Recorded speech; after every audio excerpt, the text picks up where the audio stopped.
तो शुरू करते हैं अपना lecture. The optimum consumption point for the consumer is where the budget line is tangent to the highest possible indifference curve. इसमें क्या होता है, इसमें ये कहना ये चाह रहा है कि बजट लाइन जब मैक्सिमम इंडिफरेंस कर्व को टच करेगी तो वो पॉइंट जो होगा ना वो ऑप्टिमम कंजम्पशन पॉइंट होगा। मैं आपको समझाता हूँ। देखें, ये जो कर्व है ये इंडिफरेंस कर्व है। इसके साथ साथ मैं एक और कर्व बना देता हूँ, इंडिफरेंस कर्व। तो ये बन जाएगा इंडिफरेंस मैप, ठीक है। और इसी तरह से एक कर्व मैं इसके नीचे बना देता हूँ आसानी के लिए। तो ये इंडिफरेंस मैप बन गया, सॉरी। अच्छा, और ये जो सीधी लाइन आ रही है ये है बजट लाइन। ये हम इससे अच्छे तरीके से वाकिफ़ है। अब इंडिफरेंस कर्व मैंने जैसे बताया कि हमारे ख्वाहिश होती है कि मैं ये कम्बिनेशन चूज़ करूँ, ये कम्बिनेशन, लेकिन बजट लाइन दरअसल हमें बताती है कि मैं ये कम्बिनेशन चूज़ कर सकता हूँ, मेरी हैसियत इतनी है। तो मैंने, अगर आपको याद हो फिर भी बता दूँ, बजट लाइन से अंदर का जो एरिया होता है ये, यहाँ पर हम चीज़ें ख़रीद सकते हैं। बजट लाइन के अंदर का जो हिस्सा होता है यहाँ पर हम कोई भी कम्बिनेशन चूज़ कर सकते हैं क्योंकि हमारी इनकम हमें इजाज़त देती है। देखें, मैक्सिमम मेरी इनकम इजाज़त देती है 10 सेब की, तो मैं यहाँ पर 5 सेब भी चूज़ कर सकता हूँ ना, लेकिन 11 नहीं कर सकता क्योंकि मेरी इनकम इजाज़त नहीं देती, ठीक है। तो ये है। अब ये मुख्तलिफ मैंने इंडिफरेंस कर्व बना दी।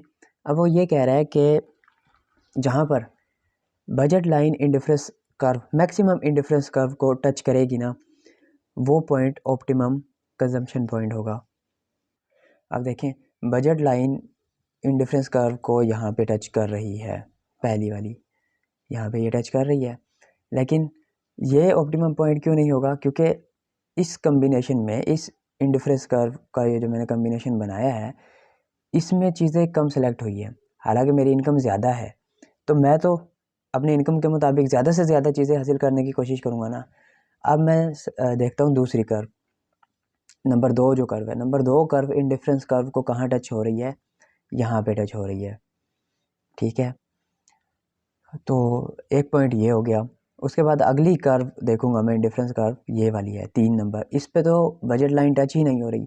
तो मैंने आपको बताया कि ऑप्टिमम पॉइंट वो होगा जहाँ पे बजट लाइन मैक्सिमम या सबसे ऊपर वाली या ज़्यादा से ज़्यादा जो इंडिफरेंस कर्व होगी ऊपर वाली उसको टच कर रहा होगा, तो वो मैक्सिमम या ऑप्टिमम कंजम्पशन पॉइंट होगा। तो ये वाला जो है ये ऑप्टिमम कंजम्पशन पॉइंट कहलाएगा। रह गई बात, उसने एक टर्म यूज़ की है टेंजेंट की, तो वो कोई मुश्किल नहीं है। टेंजेंट का मतलब भी यही है कि जहाँ पे वो टच कर रही है। देखिए, हमने पढ़ा था marginal rate of substitute, MRS। MRS किस चीज़ के बराबर था? dy over dx is equal है MUX ओवर MUY। अब जब ये ऑप्टिमम पॉइंट होगा जहाँ पे इंडिफरेंस कर्व जो है वो बजट लाइन के साथ टच हो जाएगी, तो वो पॉइंट जो है बजट लाइन के स्लोप के भी बराबर हो जाएगा MRS। तो PX is equal to A delta Y over delta X is equal to MUX over MUY, ये लाइन। तो मार्जिनल रेट ऑफ सब्स्टिट्यूट बराबर हो जाएगा बिल्कुल ये तीनों। तो ये MCQs में पूछा गया है। अच्छा, ये जो ग्राफ मैंने देखा है, ये ग्राफ मुझे बता रहा है कि मैं अपनी इनकम को इस्तेमाल में लाते हुए कौन सा मैक्सिमम चीज़ों वाला बंडल इस्तेमाल कर सकता हूँ, यही बताया ना। देखिए, ये जो इंडिफरेंस कर्व 1 थी इसमें कम बंडल थे, ठीक है, जबकि इंडिफरेंस कर्व 2 थी इसमें ज़्यादा थे और 3 में ज़्यादा थे। लेकिन मैंने 2 क्यों चूज़ की? क्योंकि बजट लाइन जो कि मेरी इनकम बताती है वो टच कर रही है 2 नंबर को, ठीक है। 2 नंबर को टच कर रही है और 2 नंबर मैक्सिमम है टच करने के हवाले से। पहले वाली को भी कर रही है, लेकिन उसमें जो मेरा कम्बिनेशन है वो कम है, लेकिन 2 में ज़्यादा है और 3 में ज़्यादा है। 3 क्यों नहीं चूज़ की? क्योंकि इंडिफरेंस कर्व को बजट लाइन टच नहीं कर रही। तो अगर इसको टच कर रही होती तो ये मेरा मैक्सिमम आउटपुट होती या मैक्सिमम कम्बिनेशन होती चीज़ों की, जो कि मैं इंतखाब कर सकता था या जो कि मैं ख़रीद सकता था। उसके बाद है अगला ग्राफ, ये मुझे बता रहा है least cost combination can be derived also from the indifference curve and budget line. अब ये मुझे ये बताएगा कि कम से कम चीज़ें इस्तेमाल करके ज़्यादा से कम इनकम इस्तेमाल करके ज़्यादा से ज़्यादा चीज़ें कैसे इस्तेमाल की जा सकती है। इस ग्राफ में एक इंडिफरेंस कर्व है और 3-4 जो है वो बजट लाइन है। पहली बजट लाइन इस वजह से रिजेक्ट हुई क्योंकि ये इंडिफरेंस कर्व मेरी कोई ख्वाहिश ही नहीं है, तो उसको ये टच नहीं कर रही। मतलब इंडिफरेंस कर्व एक तरह से मेरी ख्वाहिश है ना कि मैंने ये कम्बिनेशन चूज़ करना है। दूसरी कर्व भी इस वजह से मैंने रिजेक्ट की क्योंकि यहाँ पर मेरी कोई ख्वाहिश ही नहीं है कि मैं कोई चीज़ ख़रीदूँ। तीसरी कर्व मैंने इस वजह से सिलेक्ट की क्योंकि यहाँ पर मेरी ख्वाहिश है कि मैं ये वाला कम्बिनेशन ख़रीदता हूँ। और इंडिफरेंस कर्व को ये जो है बजट लाइन ये यहाँ पे टच भी कर रही है। तो इस इनकम पर जो मेरी मैक्सिमम चीज़ें मैं ख़रीद सकता हूँ, यानी कम से कम वैल्यू पर मैं चीज़ें ख़रीद सकता हूँ। अब देखें इंडिफरेंस कर्व को ये जो चौथी बजट लाइन है ये भी टच हो रही है, मगर ये मैंने क्यों नहीं चूज़ की, क्योंकि यहाँ पे मेरी इनकम ज़्यादा खर्च होगी, ज़्यादा पैसे लगाने पड़ेंगे मुझे। ठीक है, तो मैं ये वाली चूज़ करूँगा क्योंकि मुझे कम पैसे लगाने पड़ रहे हैं और चीज़ों का कम्बिनेशन भी ज़्यादा से ज़्यादा मिल रहा है। मतलब सस्ती चीज़ें मिल रही है, सस्ते में वो कम्बिनेशन मिल रहा है। तो ये बता रही है मतलब कम से कम पैसे लगा के ज़्यादा चीज़ें। उसके बाद ये वही बातें हैं, नॉर्मल गुड, गिवन गुड ये पढ़ी हुई है, यहाँ पे दोबारा रिपीट कर दो। गिवन गुड इज़ अ सब कैटेगरी ऑफ इन्फीरियर गुड। एक तो ये एमसीक्यूज़ बन गया। दूसरा एमसीक्यूज़ है it's consumption increases when it's price increases. जब गिवन गुड की अपनी कीमत बढ़ेगी तब उसकी कंजम्पशन बढ़ेगी। बाकी नॉर्मल गुड और इन्फीरियर गुड का आपको पता ही है, नहीं भी पता तो यहाँ से देख लीजिएगा, ये इंतहाई आसान है। The income consumption curve ICC क्या है? The income consumption curve can be derived the angle curve. मतलब इनकम कंजम्पशन कर्व से एंगल कर्व बनाई जा सकती है। और एंगल कर्व क्या करती है? Angle curve which shows the relationship between income and quantity demanded. आपकी इनकम और क्वांटिटी आपने जो डिमांड की है उसके दरमियान रिलेशन बताएगी। तो ये एमसीक्यूज़ के हवाले से बड़ी अहम है। देखिए इनकम का एंगल कर्व हमने पढ़ा कि ये इनकम और चीज़ों के दरमियान जो डिमांड क्या करते हैं आप, उसके दरमियान रिलेशन बताती है। तो वाई एक्सिस पर इनकम होगी और एक्स एक्सिस पर गुड होगी। ठीक है, और देखिए ये बताती है कि अगर आपकी इनकम इतनी है तो आप किसी भी चीज़ को इतना कंज्यूम कर सकते हैं।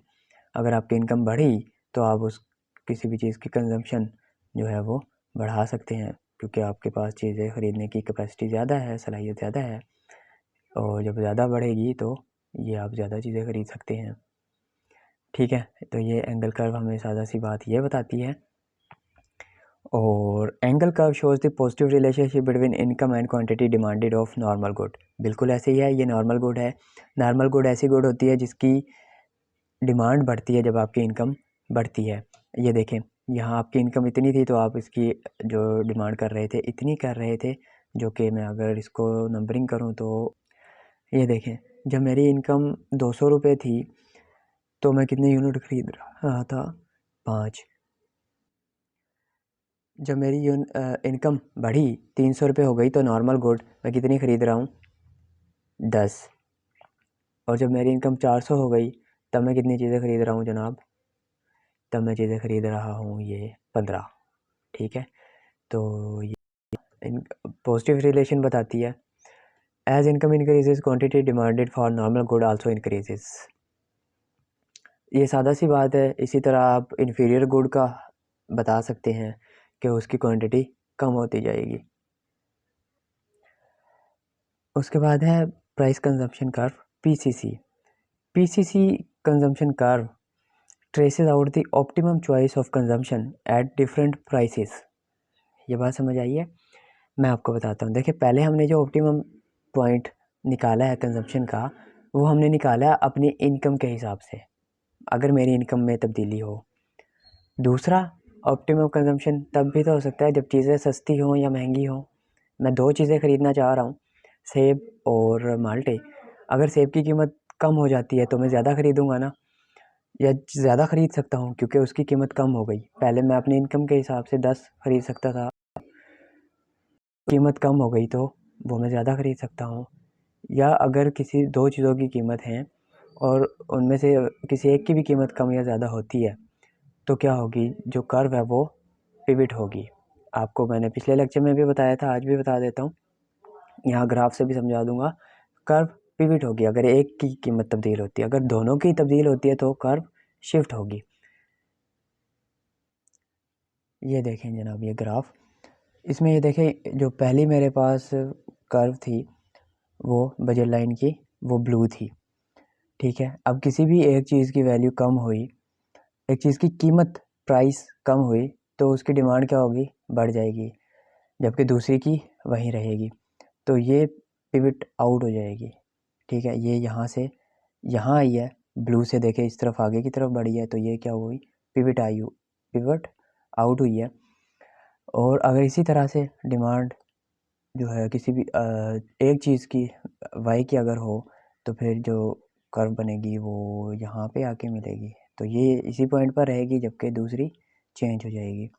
तो ये बिल्कुल सादा से यही बता रहा है कि अगर एक चीज़ की कीमत कम या ज़्यादा होगी तब जो कर्व है वो पिवट इन होगी या पिवट आउट होगी। अगर दोनों की होती है तब जो मेरे पास नई कर्व आएगी वो यहाँ शिफ्ट हो जाएगी, हो सकता है, ठीक है। या अगर दोनों की कीमत बढ़ती है तो यहाँ अंदर की तरफ शिफ्ट हो जाएगी। कीमत बढ़ने से अंदर की तरफ क्यों शिफ्ट हुई, क्योंकि मैं कम ख़रीद सकूँगा, ठीक है। तो ये है सारा मामला जो कि हमें पीसीसी बताता है, जबकि आईसीसी हमें क्या बताता है, हमारी इनकम के हिसाब से बताता है। जैसे हमने ये देखा इंडिफरेंस चेंज हुई, बजट लाइन भी शिफ्ट हुई या चेंज हुई, लेकिन दूसरा एक सिनेरियो ये भी तो हो सकता है ना कि जो चीज़ आप ख़रीद रहे हैं कम्बिनेशन, उस उनमें से किसी चीज़ की वैल्यू कम या ज़्यादा हो, तो वो भी हमने देख लिया, वो हमें पीसीसी बताएगी। When price of one good change two things happen. अब मैंने बताया कि किसी भी एक चीज़ की अगर कीमत कम या ज़्यादा हो जाए तो क्या होता है, दो चीज़ें होंगी।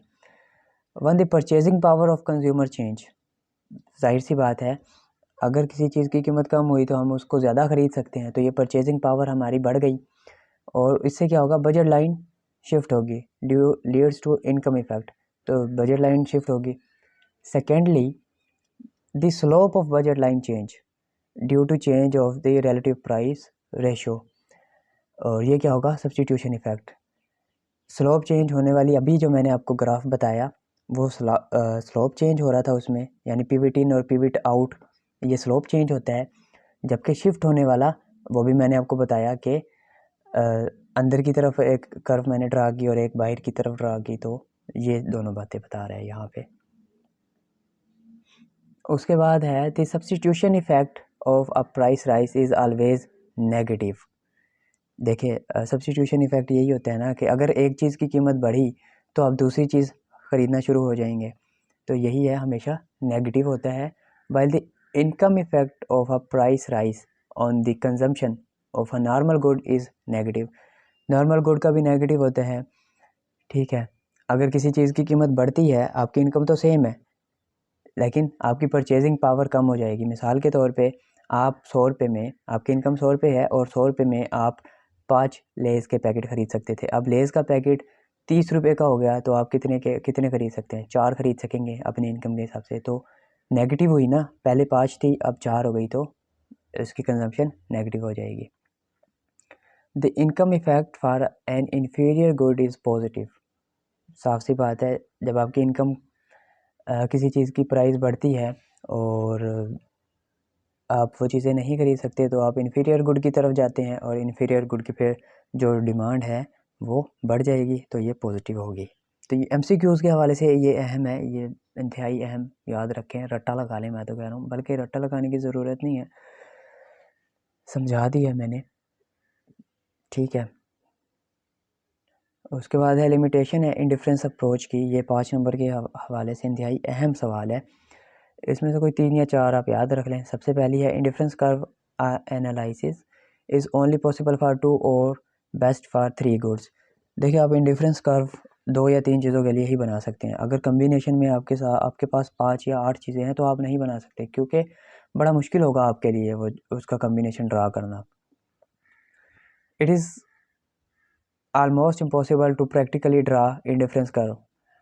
अब ये देखिए, आप कोई चीज़ ख़रीदने जाते हैं तो क्या आप दुकान पे खड़े होकर कर्व ड्रा करने लगते हैं कि अच्छा इसका ये कॉम्बिनेशन लूँ, ये कॉम्बिनेशन लूँ, तो ये मतलब इम्पॉसिबल है कि आप कोई भी चीज़ को ड्रा करें और उसके बाद उसके कॉम्बिनेशन आप सेलेक्ट करें कि मैंने ये चीज़ें ख़रीदनी है। The consumer may not always behave rationally. अब जो आप चीज़ें ख़रीदना चाह रहे हैं, ज़रूरी नहीं है कि आप सोच समझ कर ही लें। कभी मेरे जैसा कोई नींद में भी होता है या कोई और जहन में ख्यालात चल रहे होते हैं, तो आप कहते हैं कि हाँ भाई ये चीज़ें दे दो, 2 किलो सेब दे दो, 2 किलो माल्टे दे दो, तो ये चल रहा होता है मामला।